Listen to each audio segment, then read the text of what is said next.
S, ಇನ್ನು ವೀಕ್ಷಕರೇ, ನೀವು ಕೂಡ ಗುರುಗಳ ಹತ್ರ ಮಾತಾಡಬಹುದು. ಟಿವಿ ಸ್ಕ್ರೀನ್ ಮೇಲೆ ಲಭ್ಯ ಇರುವಂತಹ ವಾಟ್ಸ್ಆ್ಯಪ್ ಸಂಖ್ಯೆಗೆ ನಿಮ್ಮ ಸಂದೇಶವನ್ನು ಕಳುಹಿಸುವ ಮೂಲಕ ಗುರುಗಳ ಹತ್ರ ನಿಮ್ಮ ಸಮಸ್ಯೆಗೆ ತಕ್ಕ ಪರಿಹಾರವನ್ನು ಕಂಡುಕೊಳ್ಬಹುದು.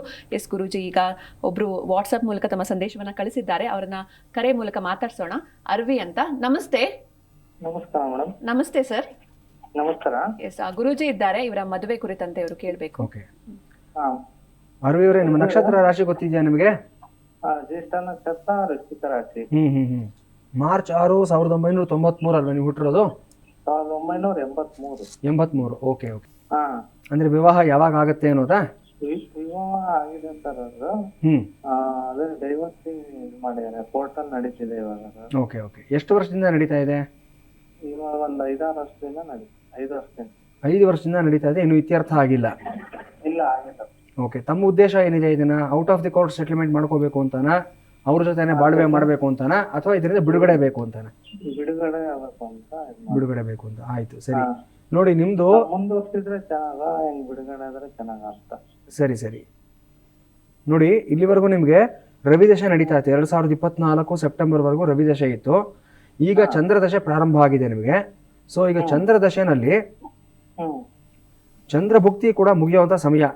ಜುಲೈ 29ಕ್ಕೆ ಚಂದ್ರಭುಕ್ತಿ ಮುಗಿದು ಕುಜಭುಕ್ತಿ ಪ್ರಾರಂಭ ಆಗುತ್ತೆ. ನಿಮ್ದು ತುಲಾ ಲಗ್ನದಿಂದ ಸಪ್ತಮದಲ್ಲಿ ನಿಮಗೆ ಸಪ್ತಮಾಧಿಪತಿ ಕುಜ ಆಗ್ತಾನೆ. ಸೊ ಸರಿ, ನಾನು ಇದಕ್ಕೆ ಸಂಬಂಧಪಟ್ಟ ಹಾಗೆ ಒಂದು ಅನುಷ್ಠಾನ ಹೇಳ್ತೀನಿ, ಅದನ್ನ ಮಾಡ್ಕೊಳ್ಳಿ. ನಿಮ್ದು ಜ್ಯೇಷ್ಠ ನಕ್ಷತ್ರ ಆಗಿರೋದ್ರಿಂದ 3 ನಕ್ಷತ್ರ ಹೇಳ್ತೀನಿ, ನೋಟ್ ಡೌನ್ ಮಾಡ್ಕೊಳ್ಳಿ. ಅನುರಾಧ, ಉತ್ತರಾಭಾದ್ರ ನಕ್ಷತ್ರ, ಪುಷ್ಯಮಿ ನಕ್ಷತ್ರ. ಈ 3 ನಿಮಗೆ ಪರಮ ಮೈತ್ರ ತಾರೆಗಳಾಗತ್ತೆ. ಅಂದ್ರೆ ಒಂದು ಫ್ರೆಂಡ್ಲಿ ಆಗಿ ಎಲ್ಲವನ್ನ ನೀವು ಸಾಲ್ವ್ ಮಾಡ್ಕೊಳ್ತಕ್ಕಂಥ ಒಂದು ನಕ್ಷತ್ರಗಳಾಗಿರುತ್ತೆ. ಈ 3ರಲ್ಲಿ ಒಂದು ನಕ್ಷತ್ರ ಇರತಕ್ಕಂಥ ಮಂಗಳವಾರದ ದಿವಸ ನೀವೇನ್ ಮಾಡ್ಬೇಕು ಅಂದ್ರೆ, ಮನೆಯಲ್ಲಿ ಒಂದು ಲಲಿತಾ ಸಹಸ್ರನಾಮ ಪೂಜೆಯನ್ನ ಮಾಡಿಸಿ. ಲಲಿತಾ ಸಹಸ್ರನಾಮಾರ್ಚನೆಯನ್ನು ಮಾಡಿಸಿ, ಆಮೇಲೆ ಒಂದು 5 ಜನ ಮುತ್ತೈದೆಯರನ್ನ ಕರೆಸಿ ಅವ್ರಿಗೆ ನೀವು ಅವರಿಂದ ಆಶೀರ್ವಾದವನ್ನು ತಗೊಳ್ಳಿ.